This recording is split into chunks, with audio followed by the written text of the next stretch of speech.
Assalamualaikum warahmatullahi wabarakatuh.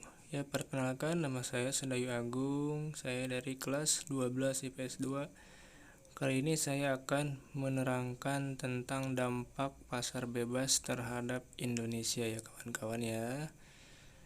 Simak videonya berikut ini. Dampak pasar bebas terhadap Indonesia.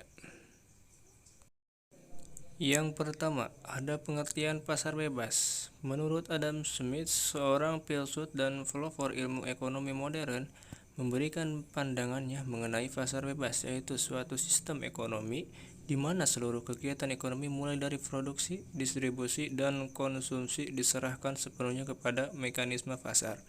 Contoh pasar bebas adalah NAFTA, (North American Free Trade Area), CAFTA, Central America Free Trade Area, dan AFTA, ASEAN Free Trade Area, dan Masyarakat Ekonomi ASEAN, (MEA).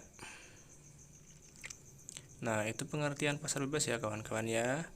Sebagaimana sudah dilihat dalam video ini ya, itu pengertiannya. Lanjut, berikutnya ada dampak pasar bebas terhadap Indonesia.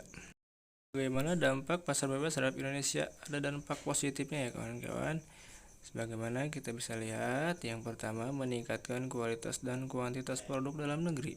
Yang kedua, hambatan perdagangan cenderung berkurang bahkan menjadi tidak ada. Yang ketiga, peningkatan ekspor sehingga meningkatkan pendapatan nasional Indonesia. Yang keempat, meningkatkan peluang investor yang menanamkan modal dan membangun basis produksi di Indonesia.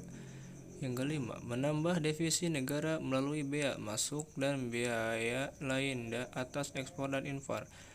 Selanjutnya, melalui impor kebutuhan dalam negeri dapat terpenuhi.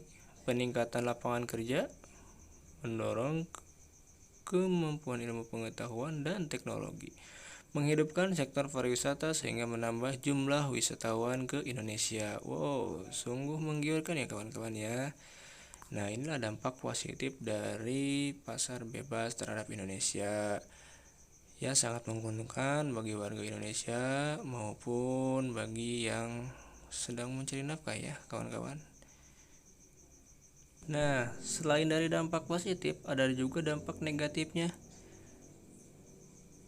yaitu bisa kita lihat dalam video ini. Adanya ketergantungan suatu negara terhadap negara lain. Barang-barang produksi dalam negeri terganggu akibat masuknya barang impor yang dijual lebih murah dalam negeri yang menyebabkan industri dalam negeri mengalami kerugian besar. Terjadinya persaingan yang tidak sehat karena pengaruh perdagangan bebas. Bila tidak mampu bersaing, maka bertumbuh perekonomian negara akan semakin rendah dan bertambah pengangguran dalam negeri.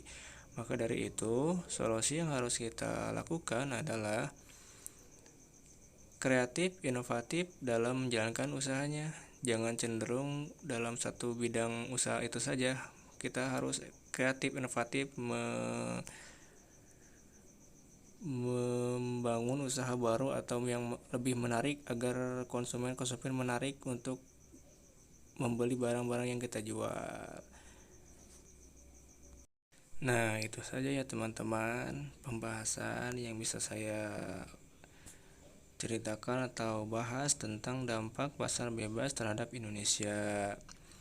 Sekali lagi terima kasih atas perhatiannya, dan bila ada kesalahan atau tutur kata yang kurang berkenan mohon dimaafkan karena saya sedang belajar ya kawan-kawan ya. Dan jangan lupa like ya video saya. Oke, terima kasih. Assalamualaikum warahmatullahi wabarakatuh.